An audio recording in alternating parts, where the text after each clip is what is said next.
राजा जी के दरबार में स्वर्ण कमल लेकर पहुंच जाता है, जिसे देखकर महल की सभा में बैठे सभी लोग डर जाते हैं।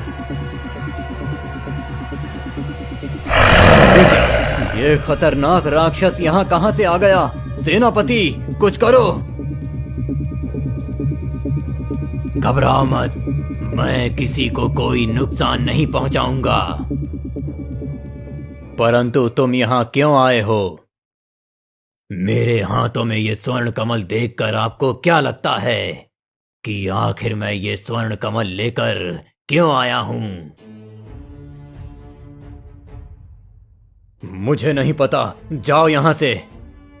महाराज, आप सब समझते हैं, आपने जो शर्त रखी थी उसे मैंने पूरा कर दिया है।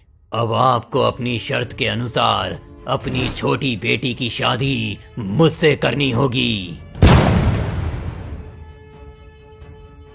नहीं, कदाचित नहीं। मैं अपनी बेटी की शादी एक राक्षस से कदाचित नहीं कर सकता। महाराज, फिर तो आपके कहे शब्दों का कोई मोल नहीं।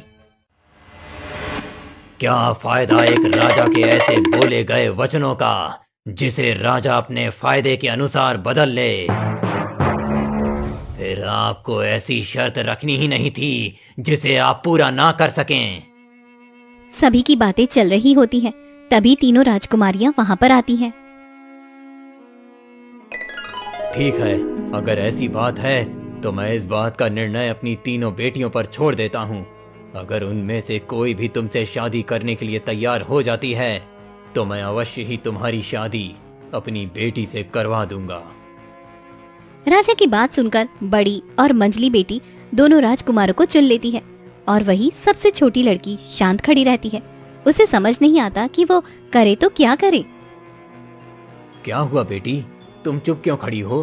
तुम्हारी दोनों बहनों ने तो अपने वरों को चुन लिया। अब तुम भी बताओ, तुम्हारा फैसला क्या है? तुम जो फैसला करोगी हमें वो मंजूर है।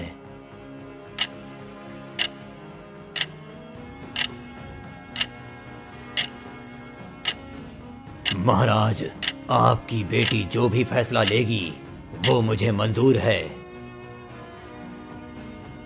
ठीक है, बेटी बताओ, तुम्हारी क्या इच्छा है? पिताजी, आपने ही तो स्वयंवर का प्रण किया था कि जो भी स्वर्ण कमल लाएगा उसकी शादी आप अपनी बेटी से कर देंगे। जो भी उन कमल को आपको लाकर दे, आप उन्हीं से अपनी बेटियों का विवाह कर देना। तब आपने कोई ऐसी शर्त नहीं रखी थी कि स्वर्ण कमल लाने वाला कोई राजकुमार ही हो। अब अगर मैं शादी के लिए मना कर देती हूँ तो आपकी बात खराब हो जाएगी। राजा उदास हो जाता है और न चाहते हुए भी अपनी बेटी की शादी राक्षस से करा देता है। राक्षस छोटी राजकुमारी को लेकर अपनी गुफा में आ जाता है। राजकुमारी,